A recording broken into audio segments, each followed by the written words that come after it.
জয় শ্রীমান নারায়ণ বন্ধুগণ, শ্রীমতে রামানুজায় নমঃ। সকলকে আমার নমস্কার জানাই, সকলকে আমার প্রণাম জানাই।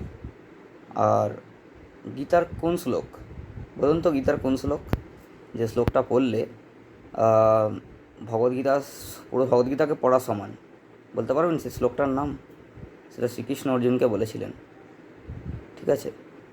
সেই শ্লোকটা লাস্ট অধ্যায়, একদম মানে ভগবদ্গীতার যে শেষ 18তম অধ্যায় আছে, সেই অধ্যায়তেই শ্লোকটা পাওয়া যায়।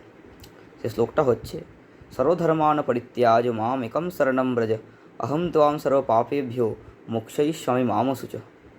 অর্থাৎ হে পার্থ, মানে ভগবান বলছেন অর্জুনকে যে সকল ধর্ম পরিত্যাগ করো, মানে সকল ধর্ম তুমি ত্যাগ করে আমাকে শরণাগত নাও, আমার শরণাপন্ন হও।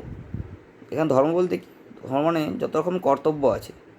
যখন আপনি দুবিধায় পড়বেন, দেখবেন সাংসারিক জীবনে আপনি অনেক চাপে আছেন, অনেক কষ্ট পাচ্ছেন, তখন ভগবানের সেই পদাঙ্ক অনুসরণ করুন। ভগবান কী বলছেন? তখন আমার শরণাপন্ন হও। সেই চাপ থেকে মুক্তি দিতে ভগবান আপনাকে কিছু পন্থা অবলম্বন করাবেন, আপনাকে কিছু সদ্বুদ্ধি প্রদান করবেন। তখন ভগবান বলছেন যে আমি তোমাকে সকল পাপ থেকে মুক্ত করব। অহম তাম সর্ব পাপেভ্য মোক্ষয়িষ্যামি সমস্ত পাপ থেকে তোমাকে মুক্তি প্রদান করে তোমাকে মোক্ষ পথ প্রদান করব, বৈকুণ্ঠ পথ প্রদান করব। নমস্কার।